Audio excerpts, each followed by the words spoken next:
Brought to you by TechnoSpark 20 series smartphones. अध्यक्ष जी, आपका बहुत बहुत धन्यवाद कि एक बहुत गंभीर मामले पे आपने ये सदन बुलाया। राजेंद्र गौतम जी का बहुत धन्यवाद कि उन्होंने ये मामला कॉलिंग अटेंशन रूल 54 के अंदर उठाया। और राजेंद्र गौतम जी के विषय में मैं कह सकता हूँ कि जब भी इनके एरिया में मैं गया हूँ, ये उस अस्पताल के अंदर आए हैं और इनको उन अस्पतालों के बारे में अच्छी खासी जानकारी रही है। कई बार पत्रों के माध्यम से भी इन्होंने सरकार को उन अस्पतालों की कमियों के बारे में अवगत कराया है। और बहुत सारे विधायक साथी यहाँ पे बोले, संजीव झा जी बोले, महेंद्र गोयल जी बोले, राखी बिरलान बोली, सब लोगों का बहुत धन्यवाद। अध्यक्ष जी, ये मामला करीब 2 महीने से भी ज़्यादा पुराना मामला है। करीब जनवरी के अंदर इस तरीके का फीडबैक आने लगा था कि अस्पतालों में दवाइयों की कमियां हो रही है। ये भी फीडबैक आ रहा था कि मोहल्ला क्लिनिकों के अंदर टेस्ट जो थे वो बंद कर दिए गए हैं। और इस विषय के अंदर मुख्यमंत्री जी ने भी अपनी चिंता जताई थी, कई बार मुझे कहा, और मैंने इस विषय में खुद पता किया। स्वास्थ्य सचिव से बात हुई, डिपार्टमेंट में कई बार बात हुई, कई बार डायरेक्शंस मौखिक दी गई, और अंततः जब इसके ऊपर कोई ठोस कार्रवाई नहीं हो रही थी तो जो हेड ऑफ ब्यूरोक्रेसी होते हैं, नरेश कुमार जी मुख्य सचिव हैं, उनको मैंने 12 फरवरी 2024 को रिटन डायरेक्शन दी कि दिल्ली सरकार के अस्पतालों में, मोहल्ला क्लिनिकों में दवाइयों की कमी हो रही है, लिहाजा इस पे कार्रवाई करें। क्या दवाइयों की कमी है, हाँ या ना? अगर है तो इसके लिए आपका क्या प्लान है, टाइमलाइन के साथ मुझे सबमिट करिए। क्या टेस्ट बंद हो गए हैं मोहल्ला क्लिनिक्स में जो टेस्ट हुआ करते थे? यदि हाँ तो इसका प्लान सबमिट कीजिए कि कैसे शुरू होंगे। ये मैंने उनको कहा, उनकी तरफ से कोई खास प्रतिक्रिया हुई नहीं, कोई जवाब उनके पास मेरे पास आया नहीं। मैंने दोबारा उनको 4 मार्च को फिर लिखा यही बातें कि क्या दवाइयों की कमी है, हाँ या ना? क्या टेस्ट बंद हो गए हैं, हाँ या ना? हो गए हैं तो इसका प्लान दीजिए। उनकी तरफ से कोई प्लान मेरे पास नहीं आया। उसके बाद मैंने 18 मार्च को दोबारा उनको रिटन डायरेक्शन दी कि आप इसके ऊपर कार्रवाई कीजिए। और मुझे लग रहा है उसी के आसपास राजेंद्र गौतम जी ने भी यहाँ पे रूल 54 लगाया। और उसके बाद मैंने दोबारा उनको फिर 19 मार्च को लिखा कि भाई ये रूल 54 के अंदर डिस्कशन है, आप सुबह सुबह विधानसभा आइएगा, मुझे ब्रीफ कीजिएगा और यहाँ पे उपलब्ध रहिएगा। आज उन्हें उपलब्ध होना चाहिए था, वो आज उपलब्ध नहीं है, ये भी दुख की बात है, उन्हें होना चाहिए था। मैंने उनको रिटन डायरेक्शन दी थी कि उनको उपलब्ध होना है। बहरहाल अध्यक्ष जी, समस्या ये है कि दिल्ली सरकार के अस्पतालों में एक तय षड्यंत्र के तहत दवाइयों की कमी की जा रही है। और ये मैं ऑन रिकॉर्ड बोल रहा हूँ यहाँ पे इस विधानसभा के अंदर। दिल्ली के सरकारी अस्पतालों में, मोहल्ला क्लिनिकों में, डिस्पेंसरियों में दवाई लाने का एक तय तरीका है। एक सेंट्रल प्रोक्योरमेंट एजेंसी नाम की एक सीपीए है, जिसका काम है कि वो टेंडर करती है दवाइयों की, और वो दवाइयाँ अस्पतालों में, मोहल्ला क्लिनिकों के अंदर उपलब्ध कराई जाती हैं। ये टेंडर हर साल किया जाता है। आपको और सदन को हैरानी होगी, और जो पत्रकार इसको सुन रहे होंगे उनको हैरानी होगी, सीपीए का टेंडर जो 2023 में किया गया, वो लगभग 1 साल तक उस टेंडर को फाइनलाइज नहीं किया गया। उसके अंदर बिड आ गई थी, 1 साल तक उस टेंडर को फाइनलाइज नहीं किया गया। और फिर 1 साल जब बीत गया, जाहिर सी बात है, जब 1 साल का टेंडर है, एक कंपनी ने 1 साल के लिए अपने रेट दिया है कि इस 1 साल में हम ये अमुक दवाई इस रेट में देंगे। जब वो 1 साल पूरा हो गया तो वो रेट अब बढ़ाएगी या घटाएगी? तो वो टेंडर खत्म हो गया और अब मार्च में दोबारा टेंडर किया गया है। तो आप सोच सकते हैं कि ये एक तय षड्यंत्र के तहत किया गया कि जब सीपीए का टेंडर ही नहीं होगा तो दवाइयां उपलब्ध नहीं होगी। जब दवाइयां उपलब्ध ही नहीं होंगी तो क्या अरविंद केजरीवाल कर लेंगे, क्या सौरभ भारद्वाज करेंगे? नहीं है, दवाइयां नहीं है। मैंने बार बार लिखा है कि ये टेंडर किसकी गलती की वजह से, किन अधिकारियों की गलती की वजह से नहीं हुआ, उन दोषियों का नाम बताया जाए। उसके ऊपर मुझे अभी तक कोई नाम नहीं दिए गए कि ये लोग हैं जो जिम्मेदार हैं, जिन्होंने ये टेंडर नहीं दिया या इन्होंने टेंडर नहीं होने दिया।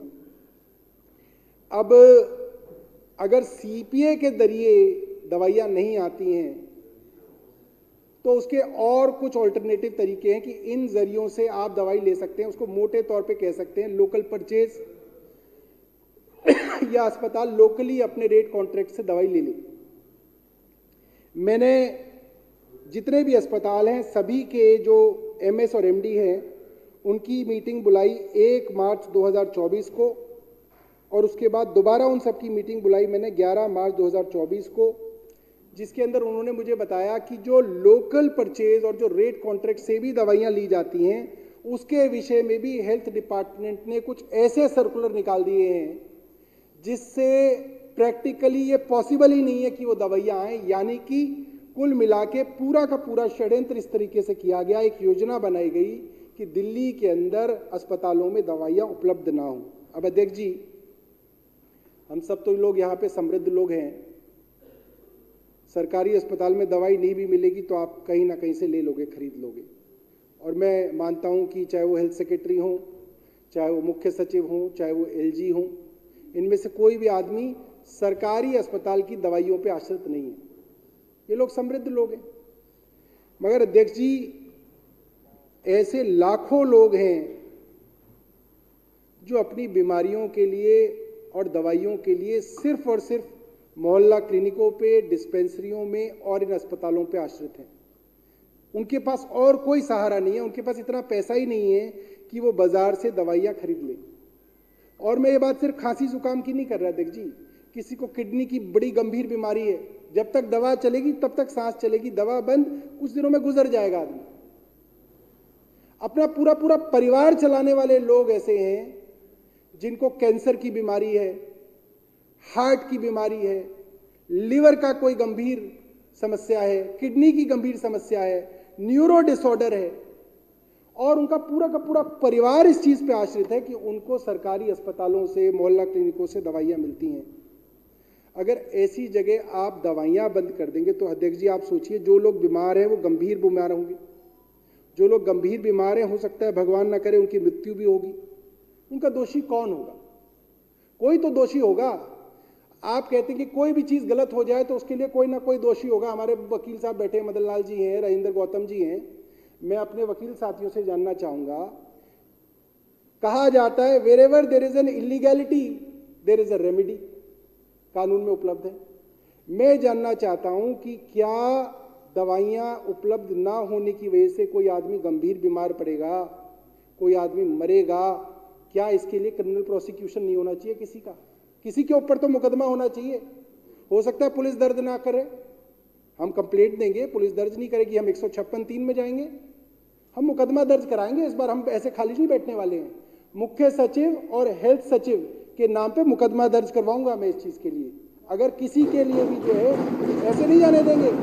बहुत कर लिया हमने बहुत कर ली लिखत पढ़त। जो है बार बार एलजी साहब को लिखा जा रहा है कि आपके मुख्य सचिव और आपके स्वास्थ्य सचिव जानबूझ के दवाइयों की कमी को छिपा रहे हैं। अब अध्यक्ष जी आगे का मामला क्या है? पहली बात तो यह है कि दवाइयों की कमी है। मैंने 27 मार्च को यहीं पे विधानसभा में, हमारा हाउस था, उसके लिए बुलाया। जिस दिन हाउस था 27 होगा या 28 होगा, सुबह सुबह मुख्य सचिव और स्वास्थ्य सचिव मेरे कमरे में 10 बजे मौजूद थे। उन्होंने मुझे कहा, ऑन रिकॉर्ड कहा कि किसी भी सरकारी अस्पताल में, मोहल्ला क्लिनिक में कोई दवाइयों की कमी नहीं है, दवाइयां उपलब्ध हैं। मुझे यकीन नहीं हुआ अध्यक्ष जी।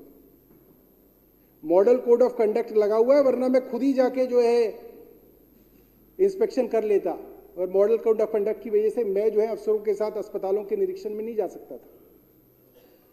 मैंने एलजी साहब को पत्र लिखा इस बारे में कि मुख्य सचिव और स्वास्थ्य सचिव मुझे मिसलीड कर रहे हैं, मुझे गुमराह कर रहे हैं, सरकार को गुमराह कर रहे हैं।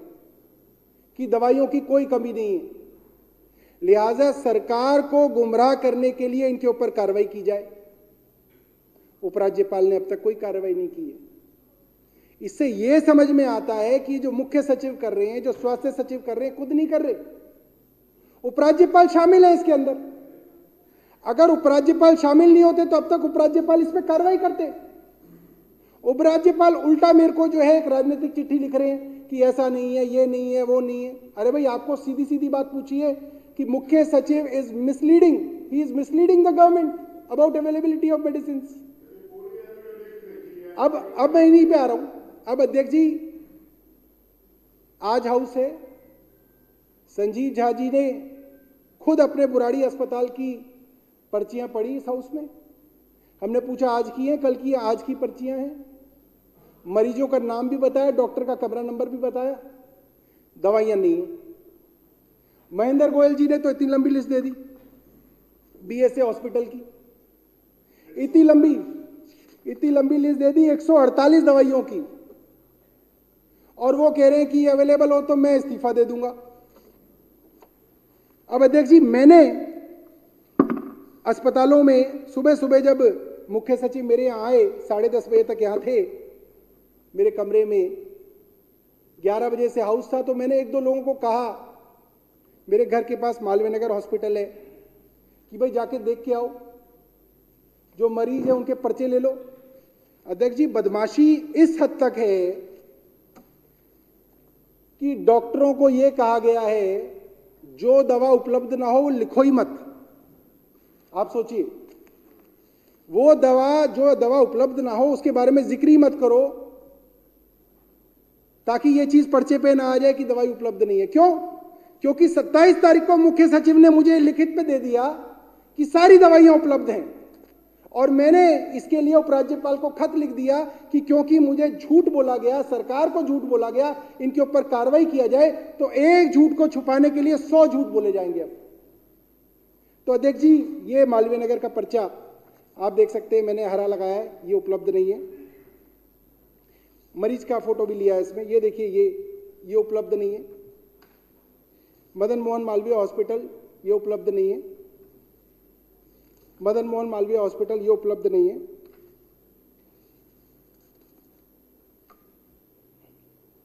पंडित मदन मोहन मालवीय हॉस्पिटल, 2 दवाइयां उपलब्ध नहीं है। 3 में से 1 दवाई उपलब्ध नहीं है। 3 में से 1 दवाई उपलब्ध नहीं है। लोकनायक हॉस्पिटल, डॉक्टर आशीष गोयल, लोकनायक हॉस्पिटल, 1 2 3 4 5 में से 2 दवाई उपलब्ध नहीं है। आज की है अध्यक्ष जी ये। लोकनायक हॉस्पिटल, 3 में से 2 उपलब्ध हैं, 1 उपलब्ध नहीं है।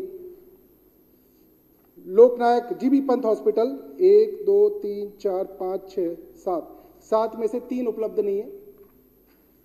और ये खूब है अध्यक्ष जी। मैंने आज मुख्य सचिव से पूछा कि इंडियन एक्सप्रेस के अंदर खबर छपी है आज, ये इंडियन एक्सप्रेस के अंदर एक खबर छपी है, और छोटी मोटी खबर नहीं है, 5 कॉलम की खबर है, जिसके अंदर कई अस्पतालों का हमारा जिक्र है कि वो कह रहे हैं कि इन अस्पतालों के अंदर कंज्यूमेबल्स और दवाइयां उपलब्ध नहीं। मुख्य सचिव कहते हैं स्वास्थ्य सचिव को, इस अखबार को नोटिस दे दो। कमाल है।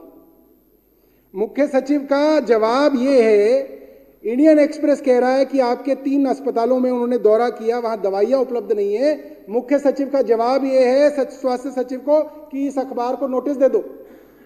कमाल हो गया, शूट द मैसेंजर, है ना। इसको भी नोटिस दे दो, संजीव झा को भी नोटिस दे दो, महेंद्र गोयल को भी नोटिस दे दो, एक मुझे भी दे दो, और एक राखी बिरला को दे दो। अध्यक्ष जी, कहां जा रहा है ये देश? मतलब क्या बना के छोड़ेंगे हम इस चीज को? मेरे पास जब वो 27 तारीख को आए, मैंने मुख्य सचिव को कहा, देखिए ये लड़ाई झगड़े का काम नहीं है, दवाइयां उपलब्ध नहीं है, ये एक सीरियस मामला है, लोग मर जाएंगे, आप सोचो उनके बारे में। कोई फर्क ही नहीं है, कोई फर्क नहीं है। अब क्या किया जा रहा है? जो महेंद्र गोयल जी बता रहे हैं, कहा जा रहा है कि लोकल परचेज कर ली, मगर लोकल परचेज सिर्फ जो मरीज उस अस्पताल में एडमिट है उसके लिए किया जा रहा है। जो ओपीडी का पेशेंट है उसके लिए लोकल परचेज नहीं होता है, करते ही नहीं है अस्पताल। क्योंकि वो बहुत महंगी पड़ती है वो दवाई। सीपीए की दवाई सस्ती पड़ती है, लोकल परचेज की महंगी पड़ती है, मगर सिर्फ गुमराह किया जा रहा है। फिर मैंने आज जो रिपोर्ट लाए थे, मैंने उसमें बोला कि मोहल्ला क्लिनिकों की तुम्हारी रिपोर्ट में ही लिखा है कि 50% दवाइयां अवेलेबल नहीं है, 40% दवाइयां अवेलेबल नहीं है, तो कह रहे नहीं साहब इनका सब्स्टिट्यूट हो जाएगा। कमाल है, ये कैसे संभव है? अगर सब्स्टिट्यूट हो जाएगा तो इनको क्यों नहीं दी गई दवाइयां? और अध्यक्ष जी, ये जो दवाइयां कुछ दिनों में उपलब्ध भी हुई हैं, 15 दिनों में, ये भी इस दिल्ली विधानसभा की वजह से है, जिसकी वजह से दवाइयां उपलब्ध हो गई। अध्यक्ष जी, अगर आप ये सेशन ना बुलाते और राजेंद्र गौतम जी ये नियम 54 के अंदर इस असेंबली के अंदर ये डिस्कशन ना बुलाते, तो आज मर रहे होते लोग दिल्ली के अंदर हाहाकार मच गया था, दिल्ली के अंदर त्राही त्राही हो जाती, जिस तरीके से षड्यंत्र किया गया था। और बहुत शर्मिंदगी की बात है कि हाउस को गुमराह करने के लिए ये रिपोर्ट दी गई है। तो मैंने दोनों रिपोर्ट अध्यक्ष जी आपके सामने रख दी। अफसरों की रिपोर्ट, मुख्य सचिव की और स्वास्थ्य सचिव की रिपोर्ट ये है कि सभी दवाइयां सभी अस्पतालों में, मोहल्ला क्लिनिकों में उपलब्ध हैं। जो उपलब्ध नहीं है उनकी जगह जो है ऑल्टरनेटिव उपलब्ध है, यानी कि दवा सबको मिलेगी। और जो मेरे विधायकों की रिपोर्ट है, अखबार की रिपोर्ट है, मैंने जो पता किया वो रिपोर्ट है, वो ये है कि अभी भी दवाइयों की कमी है। अब मुझे नहीं मालूम कि मंत्री के तौर पे मुझे कौन सी रिपोर्ट रखनी चाहिए। मैंने दोनों रिपोर्ट आपके सामने रख दी और बहुत बहुत धन्यवाद करूंगा कि आपने उठाया। एक और अध्यक्ष जी मैं बात कह के अपनी बात खत्म करूंगा। कुछ दिनों पहले, क्योंकि अध्यक्ष जी इस विधानसभा को मालूम होना चाहिए, कुछ दिनों पहले 31 जनवरी 2024 को बीएसए हॉस्पिटल, बाबा साहब अंबेडकर हॉस्पिटल्स के साथ एक हमारा मेडिकल कॉलेज अटैच है। उस मेडिकल कॉलेज की 2 छात्राओं का वाइवा था, प्रैक्टिकल टेस्ट जो होता है वो था। उस टेस्ट के अंदर एक प्रोफेसर ने, जिन्होंने उनका वाइवा लिया, उन्होंने उनके साथ कई सारी ऐसी बातें कही जो उन्हें नहीं कहनी चाहिए थी। उनको महिलाओं के गुप्तंग के विषय में खास तौर पे बातें पूछी गई। मैंने पूछा उनके दूसरे जो थे वहां पे वार्डन थे, क्या जिस सब्जेक्ट का वाइवा हो रहा था उसमें महिलाओं के गुप्तंग के विषय में सब्जेक्ट है? उन्होंने बोला उसका लेना देना नहीं, वो तो फार्मेसी से रिलेटेड सब्जेक्ट है, उसके अंदर उस चीज का कोई लेना देना नहीं। उन बच्चियों से ऐसे ऐसे शब्द पूछे गए, उनको छूने की कोशिश की गई, उनके प्राइवेट पार्ट्स को टच किया गया। और ये साधारण बच्चियां नहीं अध्यक्ष जी, एमबीबीएस की बच्चियां हैं। आप सोच सकते हैं अगर बीएसए कॉलेज के अंदर एमबीबीएस में आ रही है तो वो इंडिया की टॉपर लड़कियां हैं, सबसे अव्वल लड़कियां हैं वो। एक लड़की हरियाणा की थी, एक लड़की यूपी की थी। उन बच्चियों ने 31 जनवरी को ही कंप्लेंट की इस विषय में कि हमारे साथ ये किया गया। खैर, उनको कहा गया कि इसके ऊपर कार्रवाई होगी। इंटरनल कंप्लेंट्स कमेटी बना दी गई। उस इंटरनल कंप्लेंट्स कमेटी ने कुछ किया नहीं। उनके ऊपर दबाव बनाया गया अस्पताल की तरफ से, मेडिकल कॉलेज की तरफ से, कि आप अपनी कंप्लेंट वापस ले लो।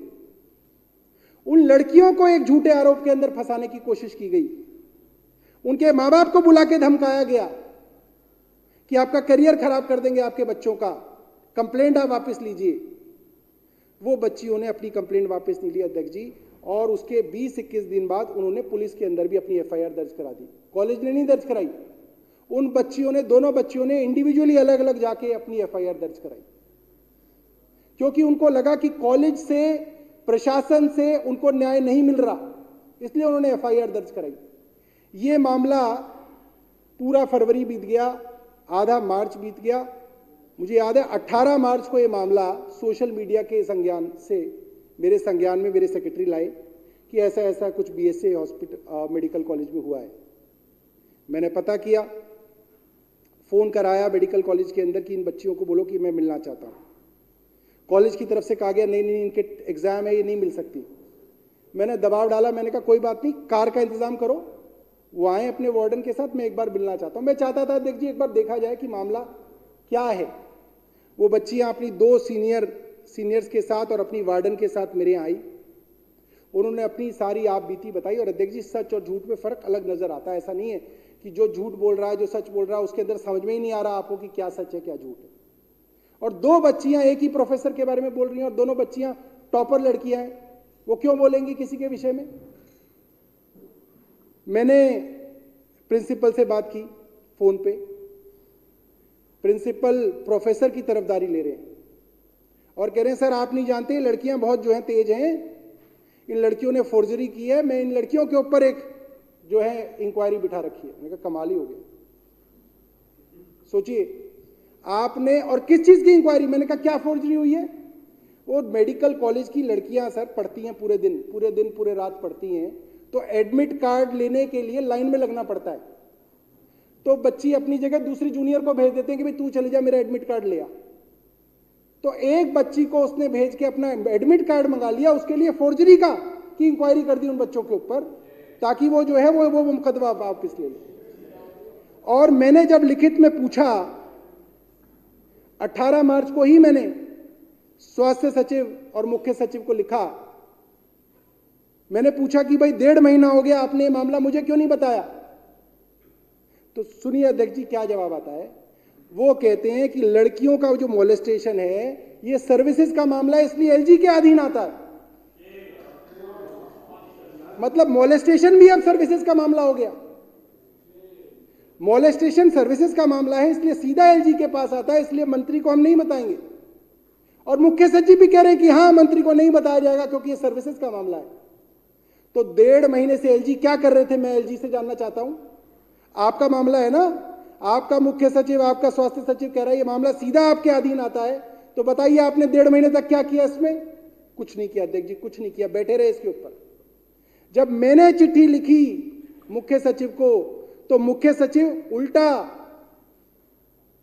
तरफदारी कर रहे हैं इंटरनल कंप्लेंट्स कमेटी की। मैंने मुख्य सचिव से पूछा, 40 दिन होने को आए, 40 भी नहीं 50 दिन हो गए थे 18 तारीख तक, करीब 50 दिन होने को आए, आपकी इंटरनल कंप्लेंट्स कमेटी ने अब तक रिपोर्ट ही नहीं दी। पुलिस ने चार्जशीट कर दी, आपकी इंटरनल कंप्लेंट्स की रिपोर्ट नहीं आई।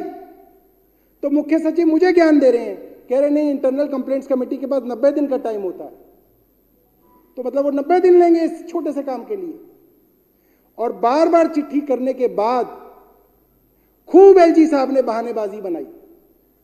एलजी साहब ने बोला कि एनसीसी एसए की वजह से नहीं हो रहा, मुख्यमंत्री नहीं है इसलिए नहीं हो रहा,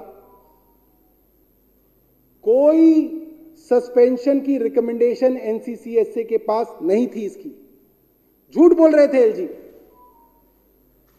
जो आरोपी प्रोफेसर सलीम शेख हैं उनके विषय में कोई सस्पेंशन की रिकमेंडेशन, मैं ऑन रिकॉर्ड कह रहा हूं, 18 मार्च जब तक मैंने पत्र लिखा कोई उनकी सस्पेंशन की रिकमेंडेशन नहीं थी। झूठ बोला एलजी ने अपने पत्र में कि मुख्यमंत्री नहीं है इसकी वजह से नहीं हुआ। और कल या परसों जाके एलजी ने सस्पेंड किया उनको। अब कैसे कर दिया? अभी तक तो मुख्यमंत्री के बारे में कह रहे थे, अब आपने कर दिया। अब देखिए मैं उनके बारे में नहीं जानता कि वो व्यक्तिगत क्या करते हैं, मगर मुझे याद है महिलाओं के विषय में डंडा लेके एक महिला को मारने के लिए उनका फोटो खूब वायरल हुआ है, वीडियो है, डंडा लेके गुजरात में। ये चरित्र है और ज्ञान हमें दे रहे हैं। परसों जाके उस आरोपी प्रोफेसर का सस्पेंशन किया है इन्होंने, परसों जाके। एक पुरानी लिस्ट है ट्रांसफर पोस्टिंग की, उसको लेके घूम रहे हैं, कह रहे नहीं ये तो हमें सबके ट्रांसफर पोस्टिंग करने थे, उसमें वहां का प्रिंसिपल का भी ट्रांसफर हो जाता। अरे वो एक अलग बात है, ये एक अलग बात है। तुमने कब भेजी? अभी भी चैलेंज कर रहा हूं मैं विधानसभा में एलजी साहब को। एलजी साहब दिखा दें 18 मार्च से पहले उन्होंने कब इस आरोपी प्रोफेसर की सस्पेंशन की सिफारिश भेजी, या उन लोगों की सिफारिश ये कह के भेजी कि ये मोलेस्टेशन केस के अंदर इन्वॉल्व है इसलिए इनका ट्रांसफर किया जाए। कब भेजी? दिखाएं एलजी। एक रूटीन के ट्रांसफर पोस्टिंग के मामले को लगा के वापस भेज रहे, नहीं ये तो ऐसे था ऐसे था। तो बहुत शर्म की बात है, तो बहुत छोटी और घटिया बात है। इतने बड़े पद पे बैठ के एलजी साहब इस तरीके की हरकतें कर रहे हैं। बहुत शर्म की बात है। और जैसा संजीव जी ने भी कहा, महेंद्र गोयल जी ने भी कहा कि आपकी लड़ाई हमसे है, आप गरीब जनता को क्यों मारना चाहते हो उसके अंदर। तो मैं अपनी बात को विराम दूंगा अध्यक्ष जी, और दोबारा धन्यवाद दूंगा कि कई समस्याओं के बाद भी, कई बहानेबाजियों के बाद भी आपने ये सेशन रखा और इसके अंदर जो है बहुत अच्छी चर्चा हुई। और सब विधायक साथियों का धन्यवाद कि उन्होंने चर्चा के अंदर भाग लिया। धन्यवाद माननीय मंत्री जी।